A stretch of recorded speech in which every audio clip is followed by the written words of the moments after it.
Nung nalaman ko nga na backout na yung Tulfo, backout na sa pagtulong, wala na akong maisip na way para maka-survive. Yun, naglakad ako from Mandaluyong, naglakad ako medyo blanco until nakaabot ako sa isang building doon na may hagdanan pataas. So umakyat ako. Pag-akyat ko, parang movie scene yung inabutan ko kasi there were 4 doors in this building, but all doors had padlocks, malaki pa sa ulo ko. So I was like, no, why? I want to die. And then, yung phone ko walang tigil sa kaka-ring. Ring ng ring, ring ng ring. Until, sinagot ko na, ano ba? Huwag mo lang tawagan. Sabi niya, Ate Migs, ate, nakamotor na kami ni Mrs. Asan ka?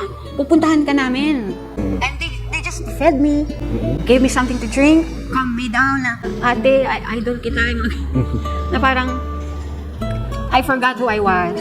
And when she said that, parang ako, sino ba ako? So, it was an awakening experience reminding me who I am,